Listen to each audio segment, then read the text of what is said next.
The president's taking the advice of a California radiologist he saw on Fox News. The president has decided that in his family, the rate of recovery ergo must mean everyone else will enjoy that same rate of recovery.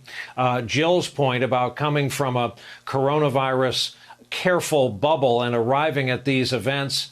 I know, Mara, my questions to you more often than not lately have been on the personal side, but as a survivor, hearing the message from the podium, seeing the crowds, hearing the interviews with people in the parking lot, the tailgaters saying, if I get it, I get it, I'm not afraid to die. How must you feel? You know, it's very hurtful. I think one of the hardest things for me is seeing those crowds and knowing that the president is spreading disinformation about the virus and treating it as though it's like the flu. It's not the flu. It's far more dangerous. I myself got it, 33 years old, healthy, never had any medical issues, and I'm still recovering 6 months later. And while I'm expected to make a full recovery, it's been the biggest challenge of my life, and my life is still not normal. I just think that one of my frustrations is that regardless of who wins this election, we're going to be dealing with a significant portion of the American people who are vulnerable to this kind of disinformation and who do not believe that this virus is as deadly as it is.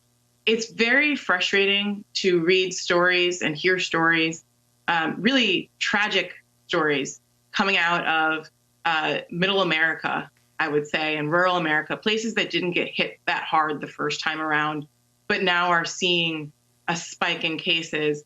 To hear cases of people who are saying, I had no idea it was this dangerous. I didn't know anybody who died.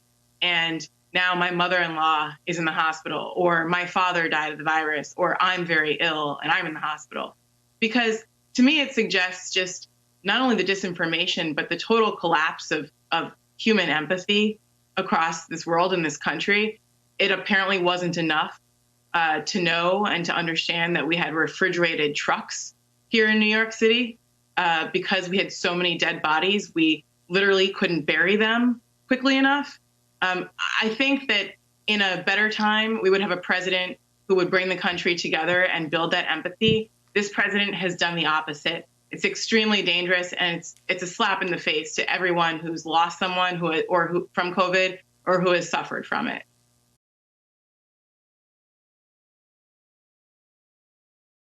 Hey there, I'm Chris Hayes from MSNBC. Thanks for watching MSNBC on YouTube. If you want to keep up to date with the videos we're putting out, you can click subscribe just below me or click over on this list to see lots of other great videos.